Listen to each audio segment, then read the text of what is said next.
Hello student, आज हम लोग कक्षा 11वीं में नया अध्याय शुरू करेंगे, जिसमें अध्याय 6 हमको देखना है रासायनिक उष्मागतिकी के बारे में। तो जो रासायनिक उष्मागतिकी है, इसके अंतर्गत हम लोग रसायन शास्त्र के अंतर्गत ऊष्मा संबंधी जो भी परिवर्तन होता है या ऊष्मा से संबंधित जो भी रासायनिक अभिक्रियाएं होती है और उनमें ऊष्मा का जो परिवर्तन होता है उसके बारे में अध्ययन करते हैं। तो यह जो कहलाता है रासायनिक उष्मागतिकी कहलाएगा। इसके अंतर्गत हम लोग एंथैल्पी, एंट्रोपी, मुक्त ऊर्जा परिवर्तन, आंतरिक ऊर्जा और जो अव्यवस्था पाई जाएगी कणों में और किस प्रकार से ताप परिवर्तन के साथ साथ जो गुण रहते हैं तत्वों के उसमें परिवर्तन होगा, इन सब के बारे में देखेंगे।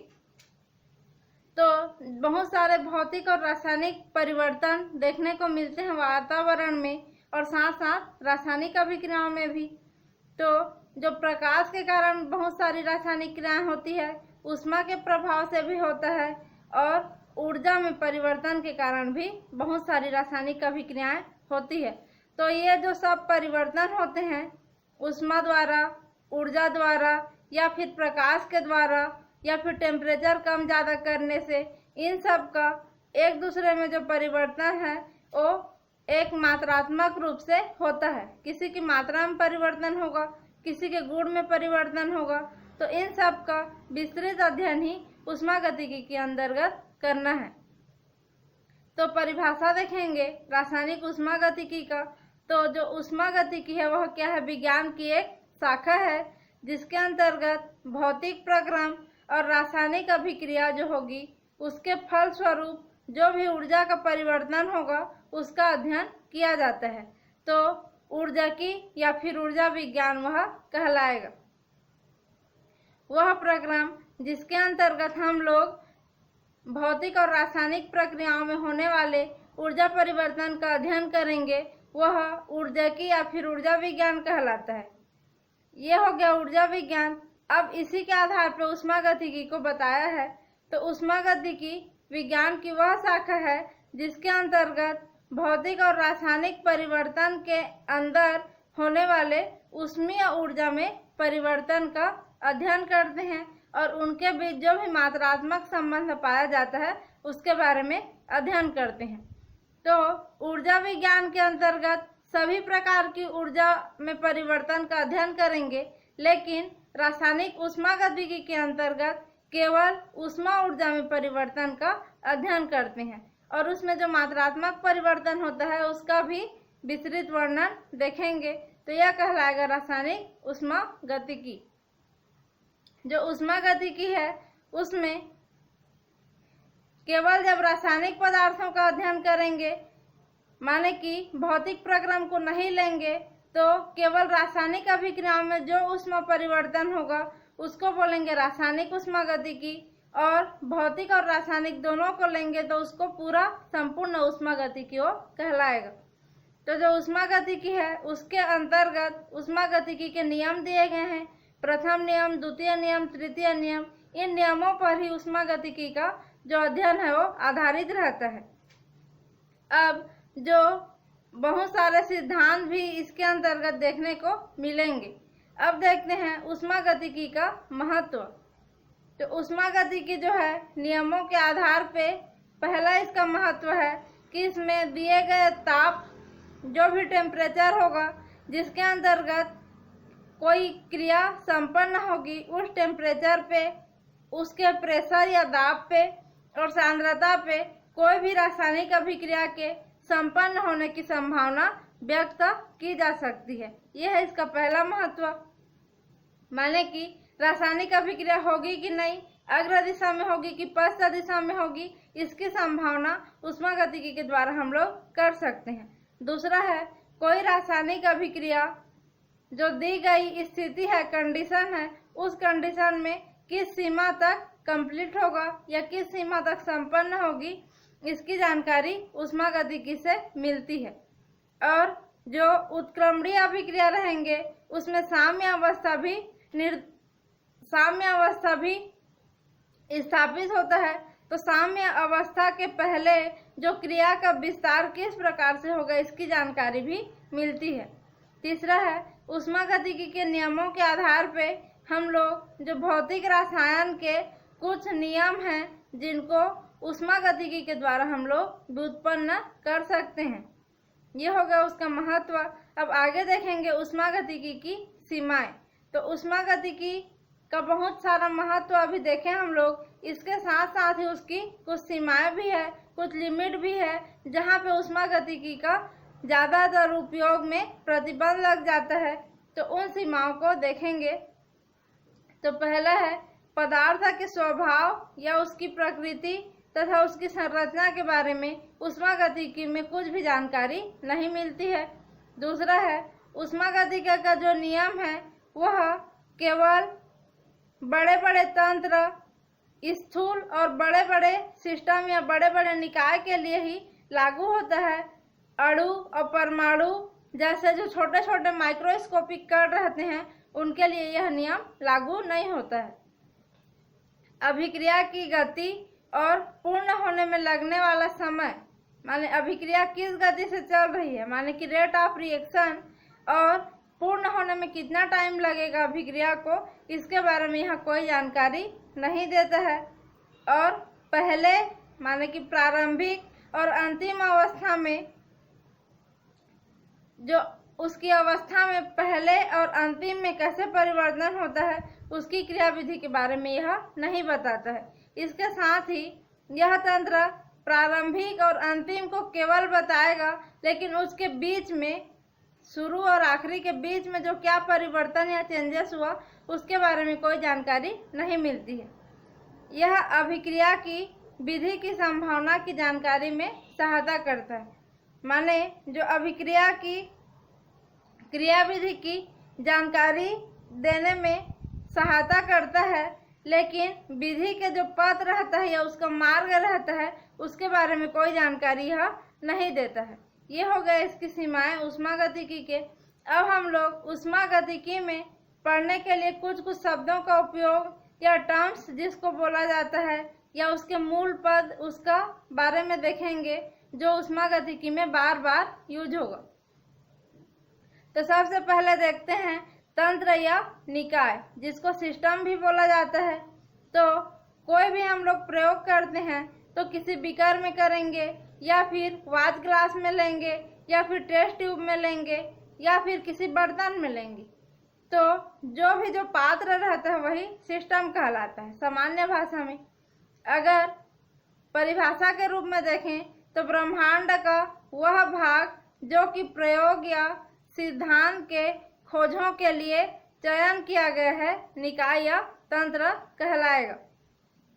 इसका मतलब है कि पूरे ब्रह्मांड, धरती, वायुमंडल, भूमंडल सबको मिला करके, जल मंडल, स्थल मंडल को मिला करके ब्रह्मांड बोलते हैं। तो ब्रह्मांड का कोई भी भाग जिसको हमने अपने प्रयोग के लिए चुना है और उसके अंदर हम लोग अपना प्रयोग कर रहे हैं या सिद्धांत को खोजने के लिए प्रयोग कर रहे हैं, वह जो सिस्टम होगा या पात्र या बर्तन या टेस्ट ट्यूब जो भी हम लोग जिसमें प्रयोग करेंगे वही क्या कहलाएगा, निकाय या फिर तंत्र कहलाएगा।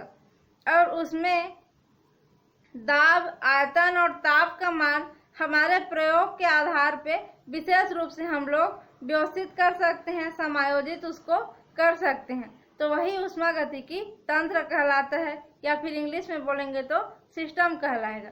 जैसे इसमें हम लोग प्रयोग कर रहे हैं तो इसमें ब्लैक बोर्ड का इधर का भाग अलग है और इसके अंदर ही यहाँ पे प्रयोग की विधि को समझ रहे हैं।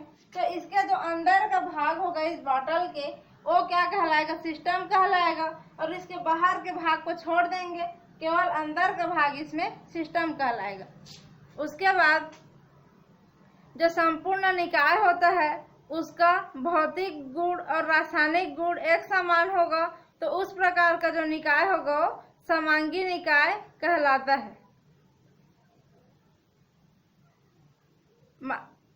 माने कि जो संपूर्ण निकाय रहता है उसका भौतिक और रासायनिक संगठन जब एक समान होता है तो उस प्रकार का जो सिस्टम रहेगा वो समांगी निकाय या फिर समांगी सिस्टम कहलाता है। माने इसमें जो प्रयोग होगा तो उसमें ठोस रूप, कोई पदार्थ गैस रूप में लिया गया है और प्रोडक्ट अभी गैस बन रहा है, तो इसके अंदर हर अवस्था गैसीय अवस्था में रहेगी, तो वह जो सिस्टम है वह समांगी सिस्टम कहलाएगा। उसके बाद ऐसे तंत्र जिसमें कोई पदार्थ लेते हैं तो उसकी जो अवस्था रहेगी या प्रावस्था रहेगी वो अलग अलग रहेगी, कोई ठोस रहेगा, कोई द्रव रहेगा या फिर कोई गैस रहेगा।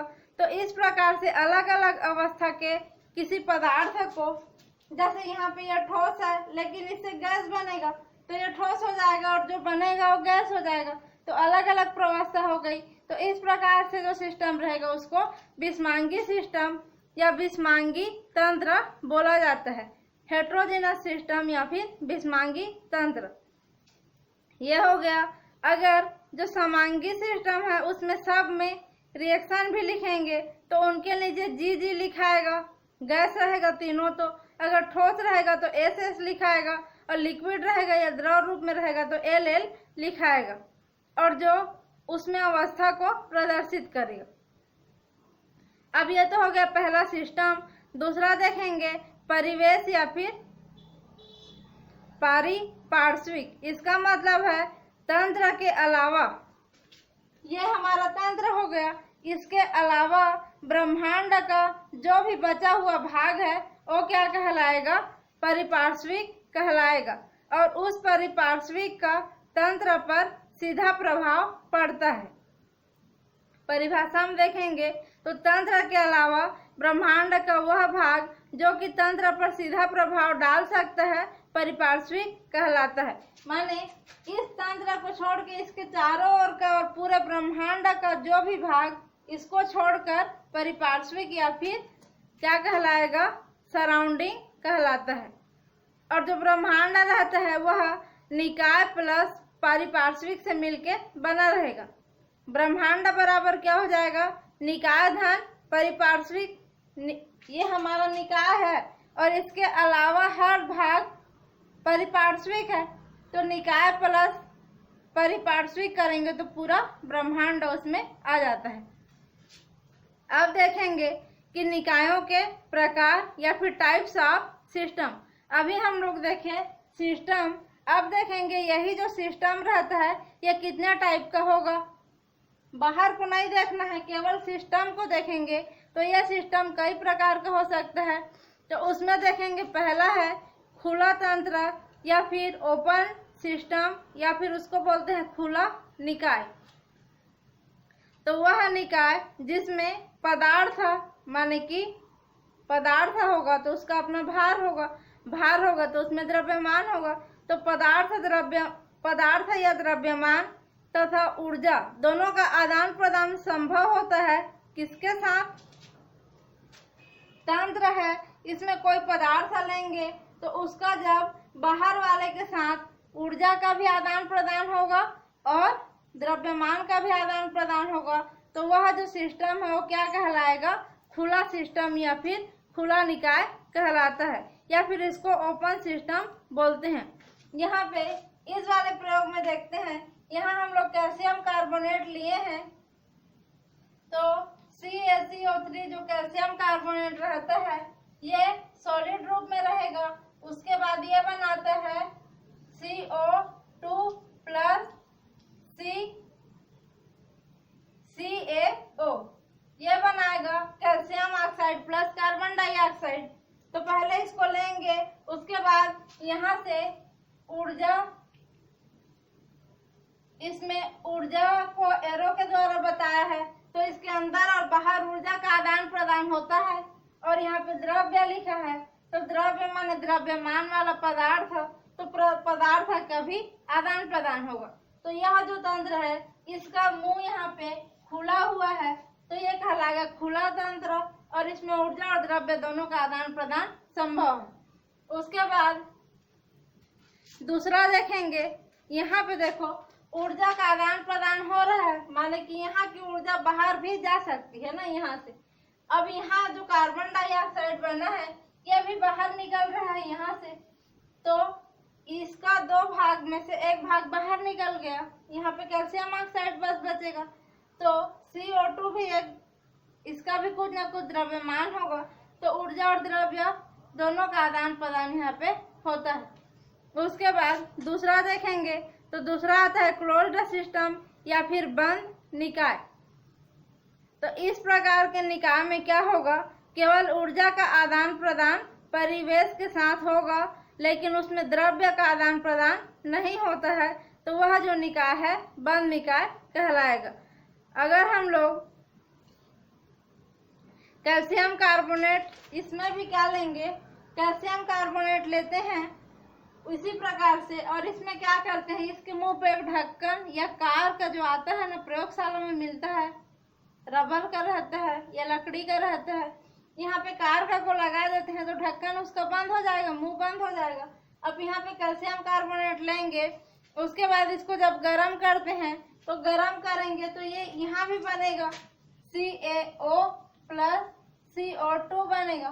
तो यहाँ पे CO2 बना, तो इसमें का CO2 यहाँ से बाहर नहीं निकलेगा, लेकिन इसका ताप, पहले ये गर्म रहेगा तो धीरे धीरे ठंडा हो जाएगा, तो इसमें का ताप बाहर निकल रहा है तभी तो ठंडा हो रहा है। इसको गर्म करेंगे तो ये क्रिया होगी तो ये गर्म हो जाएगा, क्रिया हो जाएगी तो धीरे धीरे ये ठंडा हो जाएगा। तो इसमें का जो ऊष्मा है या ऊर्जा है वो बाहर निकल रही है, माने ऊर्जा का आदान प्रदान हो रहा है, लेकिन CO2 ढक्कन लगा है इसलिए बाहर नहीं निकल रहा है, तो इसमें द्रव्य का आदान प्रदान नहीं हो रहा है, तो ये बंद प्रकार का सिस्टम कहलाएगा। अगर कप में हम लोग चाय लेते हैं और ऊपर में उसका ढक्कन ढक देंगे तो चाय धीरे धीरे ठंडी हो जाती है, लेकिन चाय अंदर का अंदर ही रहेगा, तो वहाँ पे जो है वो बंद सिस्टम का काम करेगा। उसके बाद तीसरा जो आता है वो कहलाता है आइसोलेटेड सिस्टम या फिर विलगित तंत्र। तो वह निकाय जिसमें परिवेश के साथ, माने कि यह परिवेश है और यह सिस्टम, तो परिवेश और इसके साथ ऊर्जा का भी आदान प्रदान नहीं होगा और द्रव्य का भी आदान प्रदान नहीं होगा, तो यह सिस्टम कहलाएगा विलगित तंत्र या फिर आइसोलेटेड सिस्टम। इस प्रकार के निकाय में जो परिवेश रहता है वह पूरी तरह सिस्टम से अलग रहता है। तो थर्मस जो रहता है जिसमें गर्म पदार्थों को रखते हैं वो विलगित तंत्र का उदाहरण है। तो थर्मस में दो परत पाया जाता है, तो बाहरी परत वातावरण के संपर्क में रहेगा और अंदर वाला जो परत है वो अंदर जो भी लेंगे उसके संपर्क में रहेगा, तो इसमें दोनों के बीच ऊर्जा और द्रव्य दोनों का आदान प्रदान नहीं होगा और मुंह में ढक्कन लगा रहेगा, तो ये जो कहलाएगा ये विलगित तंत्र कहलाता है। उसके बाद देखेंगे स्थूल तंत्र क्या होता है। तो ऊष्मागतिकी में ऐसा तंत्र जो बहुत से परमाणु, अणु और मूलकों से मिलकर के बना हुआ रहता है वह स्थूल तंत्र कहलाता है। माने स्थूल तंत्र में बहुत सारे परमाणु, अणु और मूलक पाए जाएंगे, तो उसको मैक्रोस्कोपिक सिस्टम भी बोला जाता है, या साधारण शब्दों में बड़ा वाला तंत्र ही स्थूल तंत्र कहलाता है। स्थूल तंत्र का जो गुण रहता है जैसे द्रव्यमान, आयतन, ताप, दाब, श्यानता, ये सभी गुण उस तंत्र में जो भी अणु, परमाणु पाए जाएंगे या फिर आयन पाया जाएगा उनके कारण होगा, और यह गुण उस स्थूल तंत्र का गुण है, इसलिए उसको स्थूल गुण भी बोलेंगे। तो जो गुण रहता है वो दो प्रकार से रहते हैं, पहला है गहन गुण और दूसरा रहता है विस्तीर्ण गुण। तो गहन गुण को विशिष्ट गुण भी बोलते हैं। तो निकाय के वे गुण जो इसमें उपस्थित पदार्थ की प्रकृति पर निर्भर करेगा, पदार्थ की मात्रा पर निर्भर नहीं करता है, वो गहन या फिर विशिष्ट गुण कहलाता है। किसी भी सिस्टम या फिर निकाय, जैसे कि यह निकाय या सिस्टम है, तो इसमें का वह गुण जो पदार्थ की प्रकृति पर निर्भर करेगा, उसकी मात्रा पर निर्भर नहीं करेगा। मात्रा माने कि कैल्शियम कार्बोनेट को अगर 10 ग्राम लेंगे, 20 ग्राम लेंगे या 50 ग्राम लेंगे तो उससे कोई फर्क नहीं पड़ेगा। यहाँ पे कैल्शियम ऑक्साइड और कार्बन डाइऑक्साइड ही बनेगा। माने कि इसको थोड़ा सा लेंगे या ज्यादा लेंगे या और ज्यादा लेंगे तो इसकी मात्रा पे जो गुण निर्भर नहीं करेगा वह गुण कहलाएगा विशिष्ट गुण या फिर गहन गुण। तो ताप, दाब, पृष्ठ तनाव, श्यानता, अपवर्तनांक, घनत्व और विशिष्ट ऊष्मा यह सभी गहन या विशिष्ट गुण में आते हैं। दूसरा गुण है विस्तीर्ण गुण या फिर मात्रात्मक गुण। तो यहाँ पे मात्रात्मक गुण लिखा हुआ है या फिर विस्तीर्ण गुण, तो वह गुण जो पदार्थ की मात्रा पर निर्भर करता है और वह गुण पदार्थ की प्रकृति पर निर्भर नहीं करेगा, तो वह विस्तीर्ण या फिर मात्रात्मक गुण कहलाएगा। तो वह गुण जो पदार्थ की मात्रा पर निर्भर करेगा, इसकी प्रकृति पर निर्भर नहीं करेगा, तो वो गुण कहलाएगा विस्तीर्ण या फिर मात्रात्मक गुण। तो इसके अंतर्गत द्रव्यमान, आयतन, आंतरिक ऊर्जा, ऊष्माधारिता, एंट्रोपी, गिब्स मुक्त ऊर्जा ये सब आते हैं। जैसे द्रव्यमान विस्तीर्ण गुण है, तो कम लेंगे तो द्रव्यमान कम होगा और ज्यादा लेंगे तो द्रव्यमान ज्यादा होगा। आयतन, कम पदार्थ लेंगे तो कम आयतन घेरेगा, ज्यादा पदार्थ लेंगे तो ज्यादा आयतन घेरेगा। तो इसकी मात्रा पर निर्भर कर रहा है, तो ये सभी क्या होंगे, मात्रात्मक गुण होंगे। लेकिन ताप, इसका ताप पहले 10 डिग्री सेंटीग्रेड था, तो इसको ज्यादा लेंगे फिर भी ताप उतना ही रहेगा। तो कम ज्यादा लेने पे ताप का मान परिवर्तित नहीं होता है, तो ताप क्या हो जाएगा, गहन गुण होगा। उसी प्रकार से इस पूरे सिस्टम का दाब जो भी रहेगा, इसको पदार्थ को कम लेंगे या ज्यादा लेंगे तो दाब का मान नहीं बदलता है, तो गहन गुण में आएगा। अब दोनों में अगर हम लोग उदाहरण समझेंगे, तो एक घन लिए हैं या क्यूब लिए हैं, तो सबसे पहले देखते हैं कि इसका आयतन भी रहता है। इस पूरे का यहाँ से लेके यहाँ तक का जो आयतन है वो क्या है, भी है पूरे घन का। लेकिन जब इसको बीच में हम लोग एक ठो क्या लगा देंगे, 2 भाग में बांट देंगे, बीच में कुछ रख देते हैं और इसको 2 भाग में बांटते हैं, तो इतने भाग का, इतने का देखना ना, इतने भाग का आयतन क्या हो जाएगा, इतने भाग का आयतन v/2 हो जाएगा, आधा हो जाएगा। और इधर जो खुला हुआ भाग है उसका आयतन भी v/2 हो जाएगा। तो आयतन का मान यहाँ पे v था, लेकिन यहाँ पे बांट दिए तो v/2 हो गया।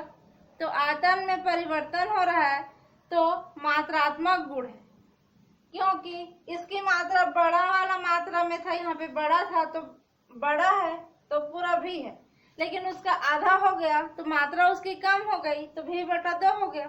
तो आयतन यहाँ पे मात्रात्मक गुण है। और यहाँ पे इसका ताप T था, इस पूरे का ताप T था, लेकिन यहाँ पे इस आधा का भाग भी T होगा ताप, और इसका भाग भी T होगा, और पूरे का देखेंगे फिर भी ताप T ही होगा। तो T का मान जब इसको 2 भाग में बांटे तो परिवर्तित नहीं हुआ, तो यह जो है गहन या विशिष्ट गुण में आएगा, टेम्परेचर या फिर ताप। तो ये है गहन गुण और विशिष्ट गुण। उसके बाद जो निकाय की अवस्था और अवस्था चर, इसके अंतर्गत देखेंगे निकाय की अवस्था से तात्पर्य निकाय की उस स्थिति से होता है जिसमें उसके स्थूल गुण के निश्चित मान रहेंगे। किसी भी निकाय की अवस्था बोलेंगे तो अवस्था से का मीनिंग होगा कि जब उस निकाय के जो भी स्थूल गुण रहेंगे उसके मान जिस अवस्था पे निश्चित मान रहेंगे वही मान उसका अवस्था कहलाएगा। तो स्थूल गुणों को या भौतिक गुणों में किसी में भी अगर परिवर्तन करेंगे तो निकाय की अवस्था भी परिवर्तित हो जाती है। निकाय इस अवस्था में है, ऐसे कहने का मतलब उस निकाय के स्थूल गुण के मान उस अवस्था के लिए निश्चित रहेंगे। जब उन गुणों में परिवर्तन करेंगे तो उसकी अवस्था में भी परिवर्तन हो जाता है। तो इस प्रकार जो निकाय की अवस्था में परिवर्तन करने के लिए स्थूल गुण उसके कारण होते हैं, माने कि स्थूल गुण में परिवर्तन करेंगे तभी किसी निकाय का अवस्था परिवर्तित होता है। तो जो निकाय की अवस्था परिवर्तन के लिए जो भी स्थूल गुण जिम्मेदार होंगे उन गुणों को अवस्था चर कहते हैं। माने कि चर माने कि चलना या फिर बदलना। तो जो गुण बदलेंगे खुद और अवस्था को भी बदलेंगे वो गुण कहलाएंगे स्थूल गुण, और उन गुणों को उसमें बदलने की क्रिया होने के कारण ही अवस्था चर या फिर स्टेट वेरिएबल्स कहते हैं। तो इसके अंतर्गत आता है ऊष्मा, संगठन, ताप, दाब, आयतन। क्योंकि ताप का मान बदलेगा तो अवस्था बदलेगी, आयतन भी बदलने से अवस्था में परिवर्तन होगा, ऊष्मा, संगठन ये सब का मान बदल सकता है, तो ये सब आएंगे अवस्था चर के अंतर्गत। दूसरा देखेंगे अवस्था फलन या फिर स्टेट फंक्शन। पहला था उसको स्टेट वेरिएबल बोलते थे और अवस्था फलन है उसको स्टेट फंक्शन कहते हैं। तो ये ऊष्मागतिकी के वे पैरामीटर होते हैं जो निकाय के या फिर कोई सा भी सिस्टम लेंगे तो उसकी प्रारंभिक अवस्था और अंतिम अवस्था पे केवल निर्भर करेगा। माने पहले इसकी अवस्था क्या थी और क्रिया होने के बाद लास्ट में इसकी अवस्था क्या है, उन दोनों पे ही जो गुण निर्भर करेगा वो कहलाता है अवस्था फलन। माने कि शुरू से लेके अंत तक किस मार्ग के द्वारा या किस प्रोसेस के द्वारा अभिक्रिया कंप्लीट हुआ है उस पर डिपेंड नहीं करेगा, केवल शुरू और लास्ट पे निर्भर करेगा, तो कहलाएगा अवस्था फलन या फिर स्टेट फंक्शन। तो एंट्रॉपी, एंथैल्पी, मुक्त ऊर्जा, ताप, दाब, आंतरिक ऊर्जा ये सभी अवस्था फलन रहते हैं। जब इनको दर्शाया जाता है तो जैसे प्रारंभिक स्थिति में किसी का ताप था T1 और अंतिम स्थिति में ताप हो जाएगा T2, तो ताप में परिवर्तन हो रहा है तो परिवर्तन को डेल से दर्शाएंगे, और ताप में परिवर्तन है तो इसको लिखेंगे डेल T बराबर जो ताप बड़ा रहेगा उसमें छोटे वाले को घटाएंगे। तो जैसे T2 बड़ा है तो माइनस T1 करेंगे तो डेल T का मान निकलेगा। इसी प्रकार डेल T है, डेल P लिखेंगे तो दाब में परिवर्तन हो जाएगा, डेल V लिखेंगे तो आयतन में परिवर्तन, और डेल S लिखेंगे तो S माने कि एंट्रोपी में परिवर्तन। तो इस प्रकार से अवस्था फलन का मान ज्ञात करते हैं। उसके बाद अगली क्लास में देखेंगे ऊष्मागतिकी प्रक्रमों के प्रकार। आज के लिए बस यहीं तक।